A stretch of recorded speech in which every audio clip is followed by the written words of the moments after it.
Challenges such as high cost of production, limited financing, and restrictive legislation have all hampered the development of Ghana's agro-processing sector over the years.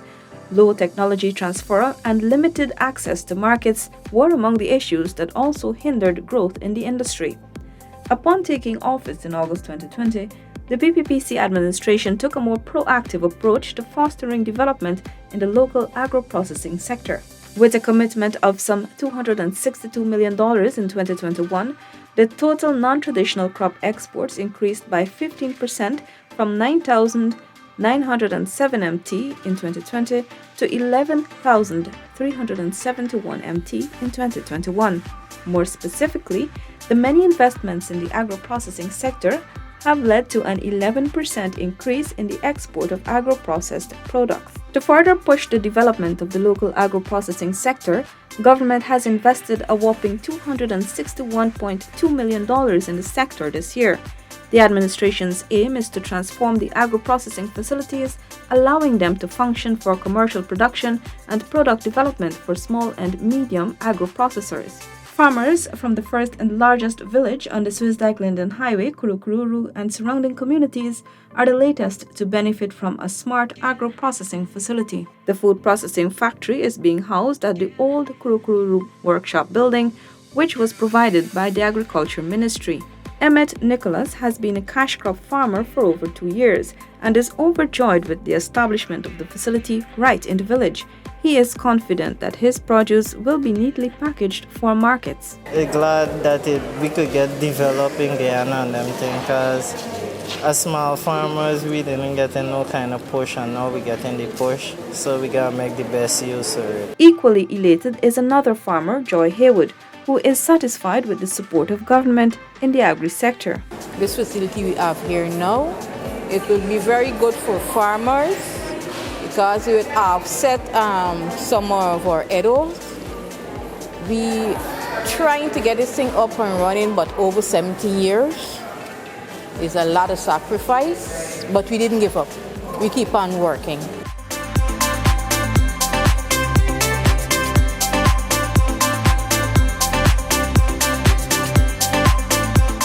It's very important, not only for me, but the community, or the farmers in the community. It will provide a lot of opportunities, adding value added to your product. You will get to process your products into different products. You will provide jobs to individuals. If you're not getting a satisfactory market price, you can process it into something else until the price is satisfying. Yeah, it's very important.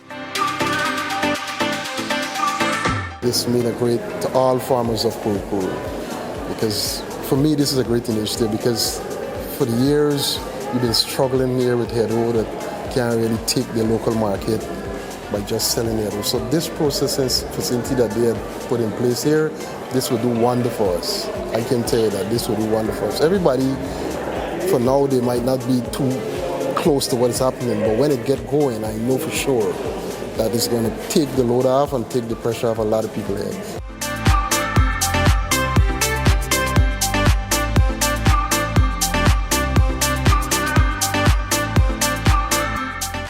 Yeah, well, this facility, I must say, is a very, very important facility, because the farmer could produce on a larger scale at this point in time, because I think their confidence has been built in terms of farming, because they know that when they produce, they have somewhere to sell their produce, knowing that this facility would be taking off much of the arrows that is being produced in the community.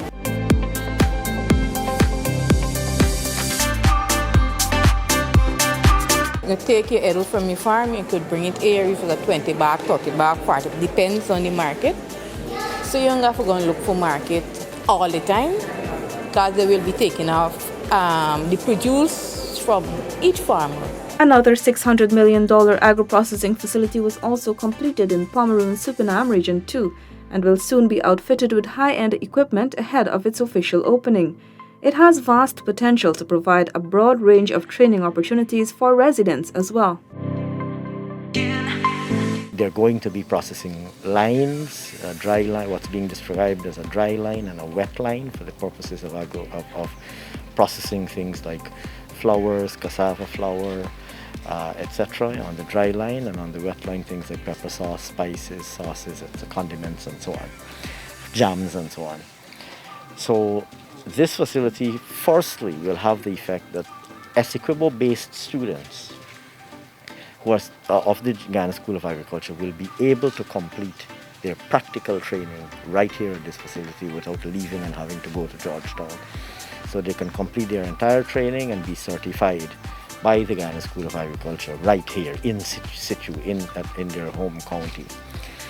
But secondly, the facility will also serve as a live facility for the purposes of local entrepreneurs wanting to use these facilities to process their own produce. Meanwhile, in keeping with its commitment to revolutionize the agriculture sector, government also acquired a number of machinery valuing $37 million at the Guyana Manufacturing Corporation packhouse in Sophia, Greater Georgetown. The significant move further strengthened the GMC's capacity and improves the services that are being provided to farmers, processors, and exporters. Today, as a government, we are driving Guyana, we are driving the agri-food system, the agriculture agenda. Our president is leading excellently in that field, so much so that the entire Caribbean are looking forward to Guyana for its leadership.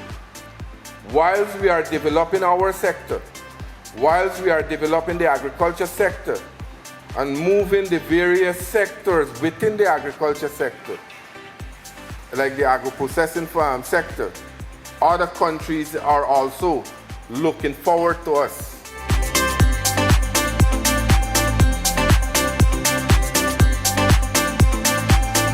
This facility will aid in the processing of fresh fruits and vegetables for export.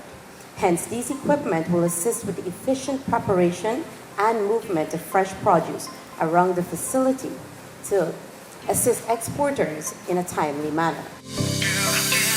Government has even made major investment to ensure the local products from Guyana receive a specific brand to develop the manufacturing capacity. Made in Guyana. That's the new stamp of approval from the Guyana National Bureau of Standards, GNBS. The GNBS is a semi-autonomous organization responsible for standards and quality in Guyana. Furthermore, the new mark will guarantee that all items manufactured have 60% of local material input and have been produced by a company that has at least 70% Guyanese labor force. The mark will also assure consumers of the quality of the items being manufactured in Guyana. It is through this twofold strategy of product certification and local content recognition that we see the Made in Guyana certification mark eventually contributing to international competitiveness for authentic Guyanese products. The certification program will also provide a framework for the development of quality systems within our local companies, pushing Guyanese businesses to the forefront of quality on a national, regional, and international level. Also, government plans to inject some $63 million to retrofit and equip 3 agro-processing facilities across the country at the end of 2022. The administration is aggressively working to ensure all food processing factories have easy and affordable access to certified processing facilities.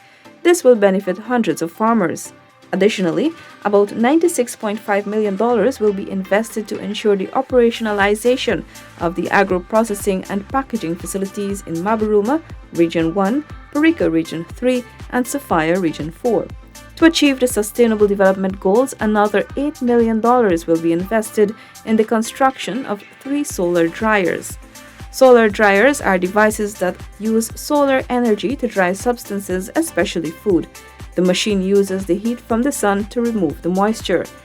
These will extend shelf life and reduce post-harvest losses of perishable agricultural commodities. As a government, and a commitment that was made by His Excellency Dr. Mohamed Irfan Ali, that we should ensure that we deliver to the farmers across our country.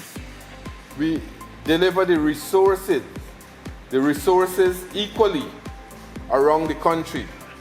We develop the skills of our farmers, like what we are doing in Georgetown and around Georgetown, to different parts of the country.